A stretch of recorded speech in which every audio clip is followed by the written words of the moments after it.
Goa Organics వారి skin care, hair care, wellness products కోసం AP, తెలంగాణలో డిస్ట్రిబ్యూటర్లు కావాలను వివరాలకు స్క్రీన్ పైన ఉన్న నెంబర్ కి కాల్ చేయండి. జనసేన అధినేత పవన్ కళ్యాణ్ సెక్యూరిటీ గార్డు వెంకట్ ఇంటిపై దాడి జరిగింది. ఈ ఘటనలో ఇంటి అద్దాలు ధ్వంసమయ్యాయి.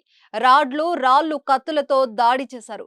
దాడి ఆనవాళ్లు లేకుండా సీసీ కెమెరాలను కూడా ధ్వంసం చేశారు ఆందోళనకారులు.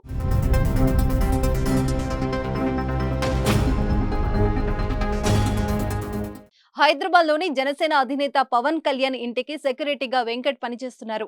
వెంకట్ 5 ఏళ్లుగా మీర్పేటలోని లెనిన్ నగర్ లో కుటుంబంతో కలిసి ఉంటున్నారు. ఇంటికి ఎదురుగా ఉండే రాజు బంధువులతో పాత గొడవలు ఉన్నాయని సమాచారం. ఇంటి ముందే ఉండే ఓ అబ్బాయి వెంకట్ కూతురు పట్ల అసభ్యంగా ప్రవర్తించాడు. దీంతో వెంకట్ భార్య జోక్యం చేసుకుని అబ్బాయిను మందలించారు. అక్కడ నుంచి మొదలైన ఈ గొడవ పెద్దదిగా మారింది. బుధవారం రాత్రి రాజు బంధువులు వెంకట్ ఇంటిపై దాడి చేశారు. కర్రలు, ఇటుకలు, ఇనుప రాడ్లతో సీసీ కెమెరాలు ధ్వంసం చేశారు. అంతేకాదు వెంకట్ కుటుంబ సభ్యులపై దాడి జరిగినట్లు తెలుస్తుంది. వెంకట్ ఇంటి ముందున్న బైక్ ను డ్యామేజ్ చేశారు. దాన్ని తగలబెట్టడానికి సిద్ధమైన సమయంలో వెంకట్ పైన దాడికి ప్రయత్నించారు. దీంతో అక్కడికి స్థానికులు రావడంతో ఆందోళనకారులు అక్కడి నుంచి వెళ్లిపారు. ఈ దాడిలో 3 మహిళలు, 3 పురుషులు పాల్గొన్నారని ఫిర్యాదు చేశారు. ఈ ఘటనలో తన కుటుంబంలోని మహిళలను కూడా కొట్టారని వెంకట్ ఆరోపించారు. ఈ ఘటనపై మీర్పేట్ పోలీసులు కేసు నమోదు చేసి దర్యాప్తు చేస్తున్నారు.